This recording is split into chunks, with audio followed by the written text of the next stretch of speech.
Have you guys heard the term doom loop, referring to commercial real estate somewhere in the media in recent weeks? It seems to be everywhere right now. And the basic idea is that commercial real estate, which has already started to see prices decline, that is going to combine with tightening credit and a lot of bank stress to create this downward spiral of commercial real estate prices.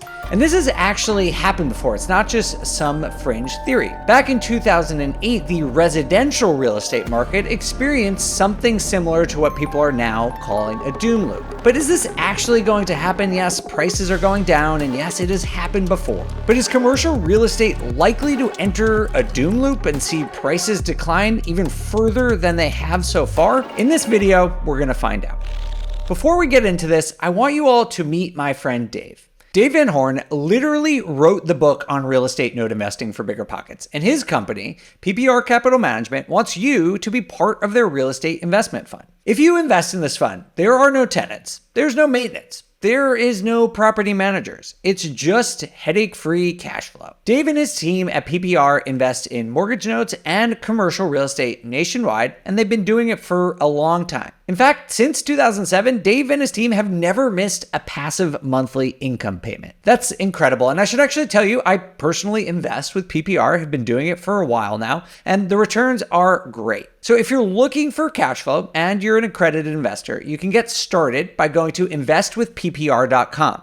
That's investwithppr.com. All right, so let's just look backward a little bit and set the stage for what is going on with the commercial real estate industry right now. I want to be clear here that we're only talking about commercial real estate here. Residential market is totally different. We talk about that in different videos, and I will talk about them in future videos. So for right now, we're just talking about commercial, which has just very different dynamics and works very differently than the residential market. So commercial real estate, it's a very broad category. It makes up of all sorts of stuff, from medical offices, office space, retail space, multifamily, self-storage. It's all this different stuff. And if you look at the whole broad category, it's down about 16% since March of 2022. So that is a pretty big correction. Some people probably would call that a crash.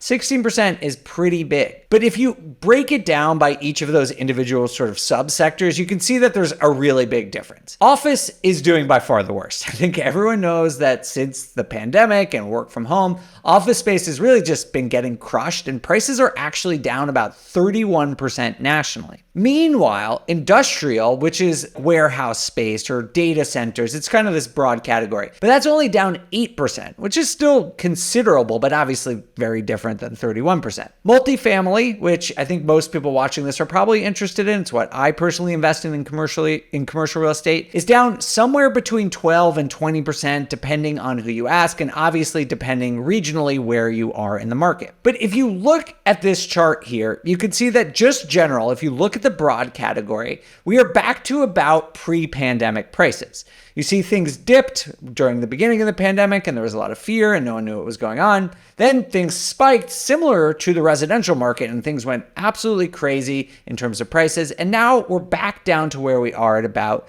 2019 levels. So yes, things have come down a lot, but it's not like they've crashed to like multi-year lows. They've basically given up all the gains that they got during the pandemic. So that is one side of this potential doom loop. Remember, we said that the two factors were commercial real estate prices going down and banks. So when we look at the commercial real estate price side, that is happening. Prices are going down. But we also have to look at the other side of the equation, which is the banks. Real estate is a highly leveraged asset class, meaning that almost all commercial real estate has a loan against it. So when a commercial real estate asset gets in trouble, like we've been talking about, it can also lead to trouble at the banks to lend to whoever owns that property. And these banks own a lot of commercial real estate debt.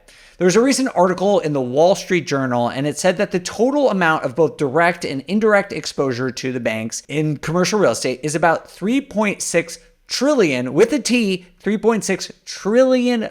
So this is an absolutely enormous amount of money. And I think one thing that's really interesting about what's going on here is that not all banks are facing the same risk. And this is important. Local and regional banks, sort of smaller banks, have increased their exposure to commercial real estate more than large banks. And this started back after 2008 when many large banks basically tried to reduce their real estate exposure. They got burnt in the residential market, but they also started moving away from the commercial market as well. $250 billion is obviously some huge number, but it's less than what the Fed considers a large, globally systemic important bank. And so these banks that are bigger than the big guys like Chase or Bank of America, Wells Fargo, whatever, they own about 75% of all commercial loans. And as you can see in this table here, community banks, which are categorized as having between 1 and 10 billion in assets, which obviously, again, sounds like a huge number, and it is, but for banks, it's not that big of a number. These types of banks, community banks, have a total commercial real estate exposure of 38%. So that is really big.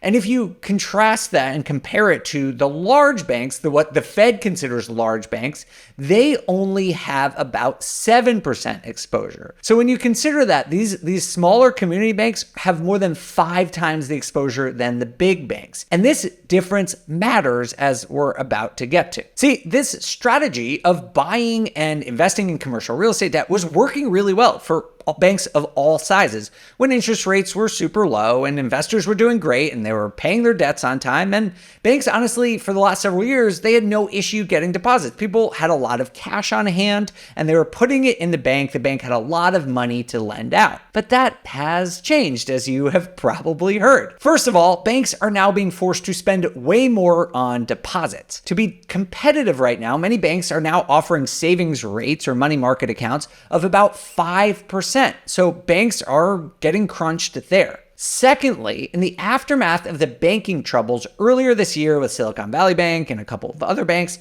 many small and regional banks, remember, they're the most exposed, they've had the biggest decrease in deposits, right? When these smaller banks started to default or completely fail, a lot of people who had their deposits at these banks got nervous and they thought, you know what, I'm going to move my money to Chase or Wells Fargo, one of these big guys, and they are going to remove their money from the community banks, who again are the ones that are the most exposed to commercial real estate. Third thing affecting the banks is that some commercial real estate assets are already starting to default.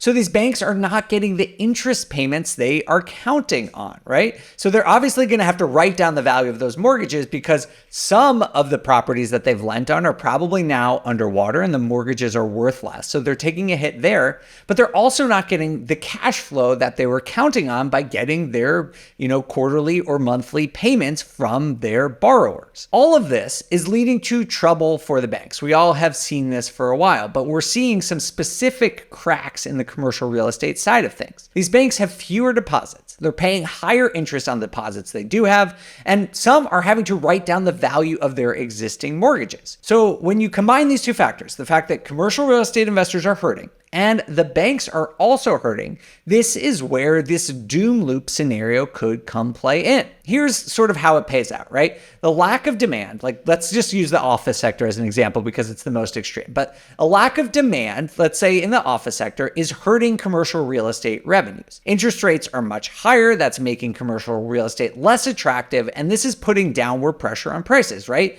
Office buildings are making less money, and because debt is more expensive, people you might want to sell your asset to have less money to offer you, and that puts downward pressure on prices. That's why we're seeing commercial real estate prices fall. On top of these declining prices and the downward pressure on prices, investors who need to refinance are finding it really hard to find debt, or they're going to refinance at a much higher cost. And this is leading to defaults, which is obviously a big problem. The thing that's different about commercial than is residential is a lot of the loans are an adjustable term. So every 5 or 7 or 10 years, people either need to refinance because there's a balloon payment or their rate adjusts and it's going to adjust much higher. And so this may make holding onto properties untenable for certain operators.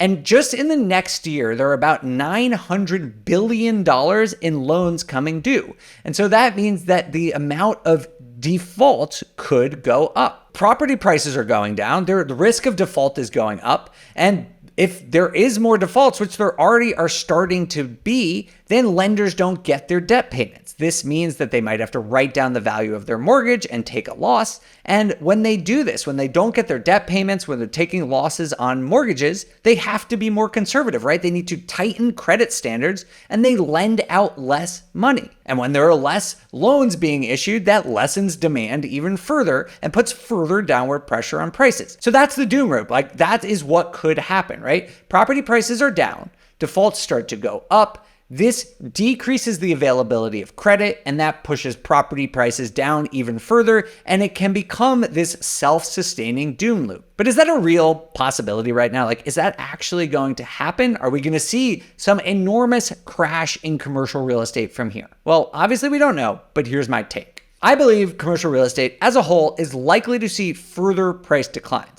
Remember, we've already seen about 16% declines, which is considerable, and I think that is going to continue. We are seeing sellers be particularly stubborn right now, and the gap between buyer and seller expectations is 11%. So that basically means if people get into a negotiation, sellers really still think that they can command a high price, and buyers are like, absolutely not. I need, on average, 11% lower, which is a very considerable gap. It's actually the largest gap there has been since 2011. So something here needs to give, and something tells me it's going to be sellers that are going to have to give and come down on prices. I don't think we're going to see a complete meltdown across all different assets. Like, obviously, in office, we've also already seen a full-blown crash. 31% is a full-blown crash, but I don't necessarily think that's going to happen in industrial or in multifamily. Right now, I said there is some defaults, but the amount of distress selling is really not that high. It's about 2.8% for office deals, and that's the one getting hit the hardest. So I don't see a lot of it right now, but I expect, and honestly, pretty much everyone I know expects that to increase. And as that happens, prices will fall further, and by how much, honestly, no one knows. But I do think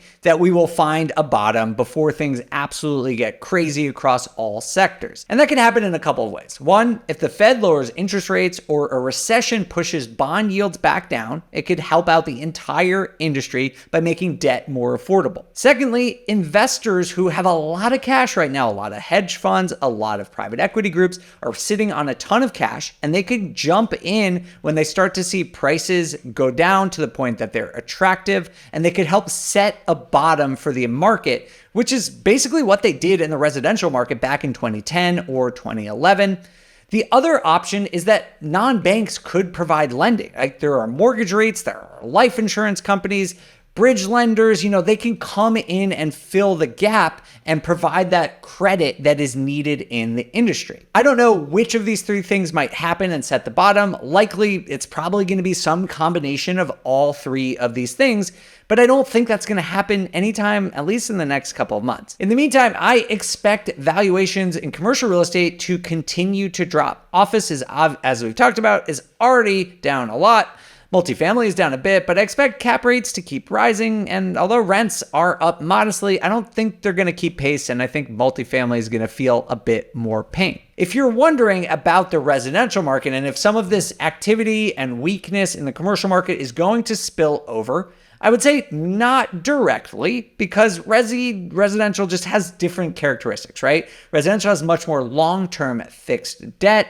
Prices haven't fallen that much. There is a lot of government policy that dictates how residential loans are created. So directly, I don't see it spilling over, but indirectly it could. Obviously, if banks get in trouble, that's going to impact the entire economy. Credit could get tighter everywhere, and there could just be a lot of general negative sentiment if banks get in trouble. But note that commercial real estate is estimated to be about worth, like the total aggregate is estimated to be worth about $10 trillion, where residential is more than $40 trillion. So when you talk about commercial real estate's potential impact on residential, it could definitely happen in an indirect way. I'm not writing that off, but just keep in mind the scale here is that commercial real estate is still much smaller than the residential market. And so if the residential market continues to show some strength, I do suspect that there could be some weakness there coming there too in the next couple of months or year. But I don't think that it's directly going to pull down the residential market. So my advice is to be very careful with commercial real estate right now. Obviously, prices are down. I personally think they are likely to go down even further. But in these types of environments, you can also find deals. You just have to be really good at underwriting. You need to be really good at negotiating, and you have to have a higher risk tolerance than you do if you are investing during a broad economic expansion. Oftentimes, you find that the best deals and the most money are made in these types of environments if you are disciplined and know what to buy. So that's my take. Curious to hear what all of your takes are. Let me know in the comments below. For BiggerPockets, my name is Dave Meyer, and I will see you again next week.